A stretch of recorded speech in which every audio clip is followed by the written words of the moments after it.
Coach, having a chance to go back and kind of review the film, kind of what stood out to you, good and bad? Yeah, really proud of the guys for the way that they played and they fought. Our challenge and the thing that we wanted to emphasize was just the physical battle, right, and making sure that we won. We were the tougher football team. So I was proud of that.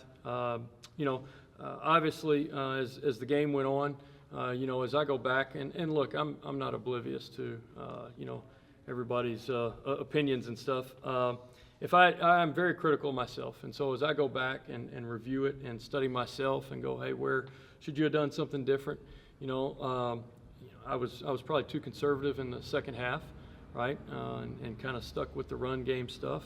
But really, it's hard when you're fighting that mental battle of, hey man, you keep calling these runs and they keep popping for 6, 8, and 14, and you kind of talk yourself, making sure that you're not being too complicated. But as I look back on it, some of the mistakes that I felt like I made was needing to be more aggressive in some of those moments where we didn't put those guys away early enough, and that's just straight up, just me being too conservative and not aggressive enough. So you kind of get Xavier back. Tulu had a good game as well. How do you kind of try to balance playing Creed but also having guys in front of him? How do you kind of approach that? Yeah, with those guys, I mean, look, we've got some talented receivers, and when you get everybody back and everybody's healthy, man, those every rep is of the utmost importance. The detail of it, the effort, the intensity. Creed is somebody that's obviously going to be involved in our game plans every week, and now it's just. We got a lot of guys that are getting healthy and getting back, and it's great for competition. Like I've told you guys before, it's always sharpening, our skills whenever those guys have to go out and compete and know there's a little bit of pressure on, not having a bust on this certain route or having a drop pass or whatever. That extra pressure, I think, intensifies our play.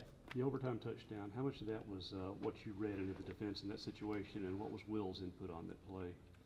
Yeah, we caught a little screen over there, which, I held it for too long. Felt like it was going to be a good play, especially a 3rd and long play. And we kind of got backed up there into a 2nd and long, and I was expecting a little bit of pressure from Johnny Nansen. And so, the guys, Pittman made a heck of a play. Will did a great job of just holding that thing and letting the defense come to him. So really proud of those guys, I think they would have executed whatever play was called. I saw Malik Ellis get the most snaps out of all the tight ends, and on Saturday, Coach Arnett talked earlier about just his willingness to, do what was asked him. Obviously, he just got recruited as a lineman. Yes, Where have you kind of seen him, progress, throughout the start of the season, and what have you just been, impressions of him? Yeah, Malik has really, really grown. Obviously we moved him over to a position that he wasn't familiar with. And the thing that strikes me about Malik Ellis is he's a very unselfish young man. Whatever you ask him to do, and I thought he played a great game and, showed that toughness and that grit and the physicality that we needed out of him. You have Mike Wright 2 games now. He hadn't thrown a pass. And like Arizona completely sold out every time he was on the field. Like they brought 6 and sometimes 7 to shut down the run. The guy was a quarterback in the SEC. Why is he not getting more respect with all that? Yeah. It's really just we had some throws in for Mike that, I just didn't call. You'll see some throws out of Mike in the future.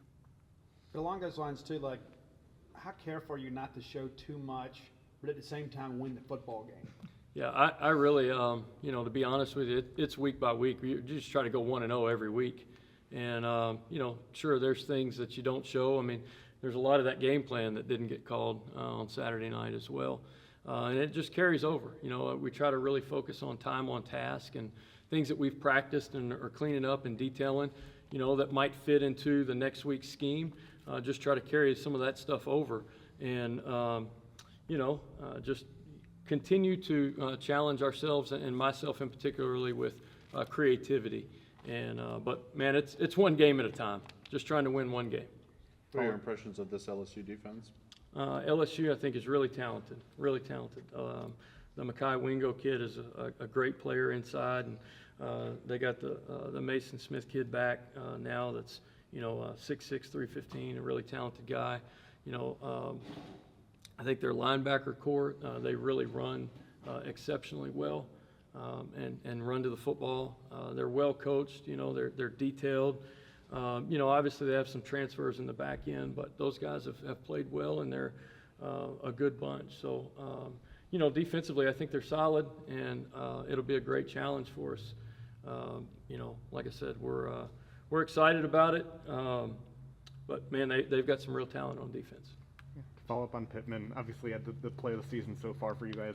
You say about the work he's just put in, and in that running back room, which is obviously getting a lot more work in this new system since he came over from JUCO. Yeah, and Pittman's a great example of, he probably hadn't had as many opportunities as some of the other guys, but he took full advantage of his opportunity. All right, we gave him a little screen pass there in the overtime, man, and like I tell the guys, every football play, right, has a history and a life of its own.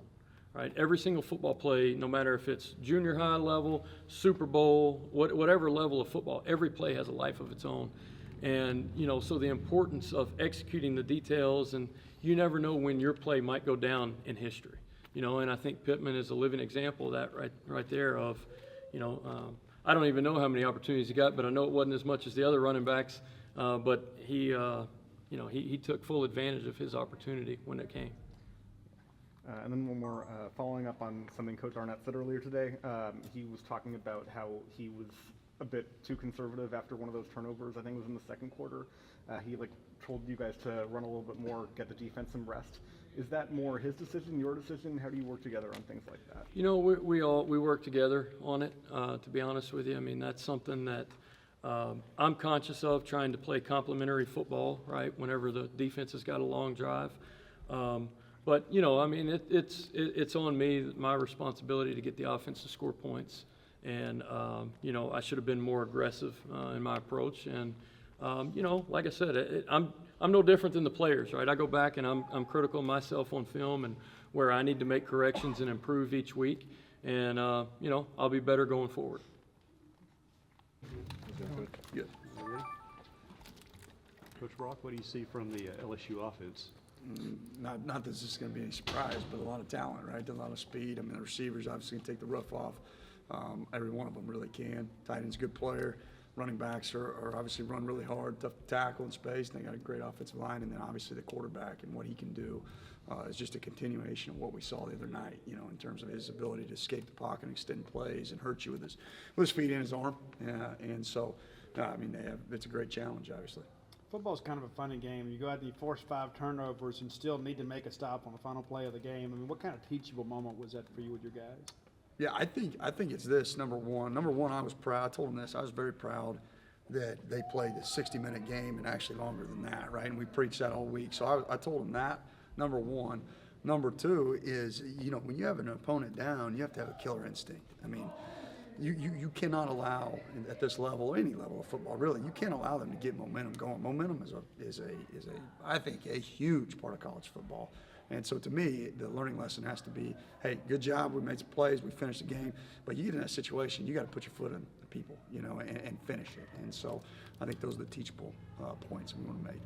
Zach said that Sean Preston probably played his best game, in his Mississippi State career. Obviously been a guy we've asked you about throughout fall camp. What have you just liked about how he's handled sort of the starting role these first 2 weeks and going forward with him? I was proud of Sean. I told him this. I grabbed him right before the game. I said, hey, this needs to be Kentucky 21. I don't know if you remember the post he intercepted in Kentucky here 2 years ago. I said, this needs to be that kind of game for you. And sure enough, just funny how it worked out, but he played extremely well. That play, obviously he has the post player, he takes it away. But that play, that was the 19th play of that drive where he forces that fumble, and that's a great form tackle, physical, violent, ball comes out. I'm very proud of him, of what he did. And we're going to need him to continue to do that, and so that's what I've challenged him. I walked in this afternoon at the team meeting, said, don't be a flash in the pan, it's got to be every week. So. To follow up on that, he has that big hit. I think Marcus was the one who came in and got the hit there at the end. Yes. What do you think of just the physicality of your safeties and some of the hits that they've had this year? I was proud of our defensive physicality overall. I really was. Hunter Washington has the one on the check down. It's really good. Speedy had the one. There's some effort plays. Buki runs down kind of a buck sweep on their sideline and lays out, makes a play. Pickering had one on a screen, So I thought we challenged them after game one of when you know, there was the play in game one on their sideline. I don't know if you guys remember where they get a few yards or whatever, and we kind of got him held up, and there's about 5 guys there, and you know, the message was, hey, you get a guy tied up like that, there needs to be some violent collisions that occur. And I thought they'd build off that. Arizona was just tempo. They were playing flat out hurry up a lot in the second half, but you were able to get your defensive linemen out there and some substitutions and keep fresh legs out there. How valuable was that? Very valuable, very valuable. I would extend that in terms of we're going to have to continue to do that even more. You know, I mean, I'll give those guys credit. I mean, Monte Russell, I don't know exactly. I think it's 50-some snaps. I mean, that's a lot, you know, maybe even more than that.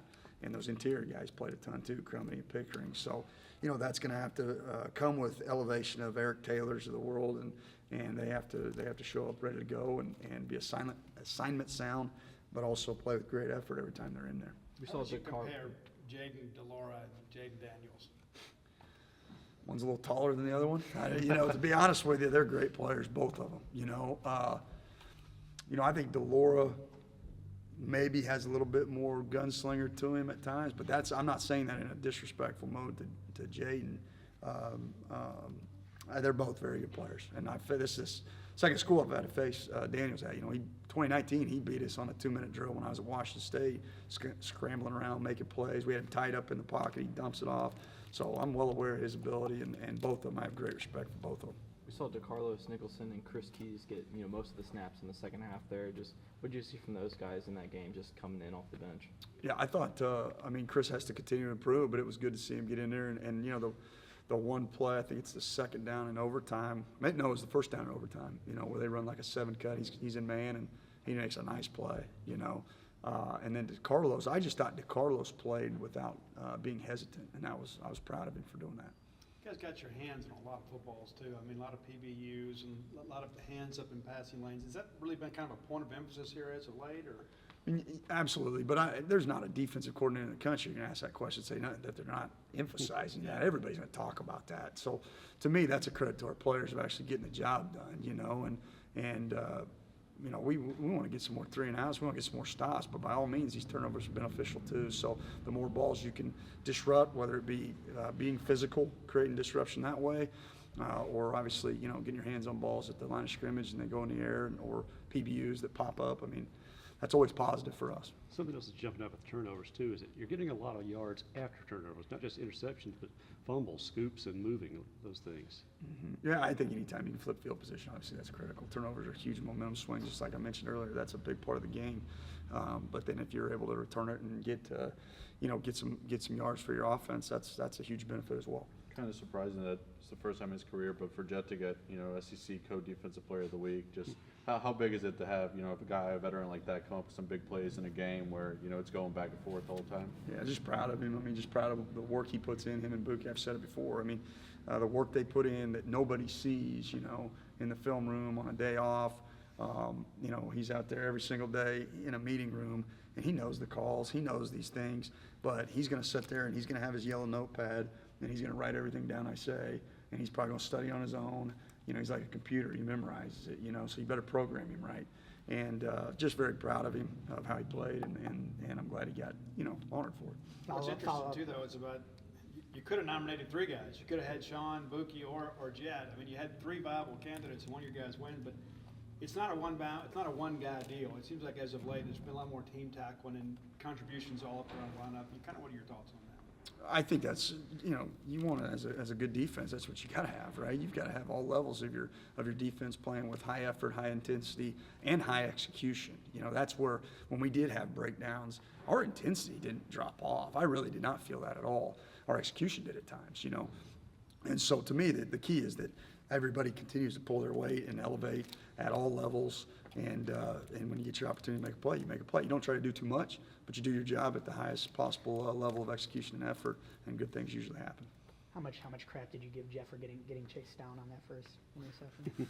Not much. You know, Buki got chased down last year. He got chased down this year. I guess it's par for the course, you know. But no, I think I'll tell you what I actually preached was ball security. You know, because he actually fumbled the ball out of bounds. You know, so I actually was on him about that. To be quite honest with you, you know, it's funny. You know, you see a pick happen and you're watching, you're happy, but you're going, hang on the ball, hang on the ball, hang on the ball. You know, that's the next thing you think about. So that was really what I talked to him about. What do the guys up front have to do to generate a bit more push against some of these big offensive lines in the SEC as you start conference play? Well, I think it's a combination of push, but I also think it's a combination of compressing the pocket. You know, everybody thinks pass rush is running around people.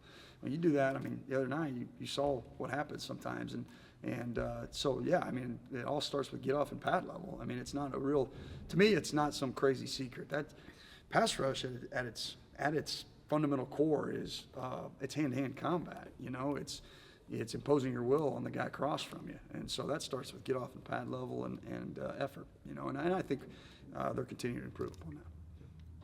Thank you, Coach. All right, guys. Appreciate it. Yes, sir. Thank you, guys.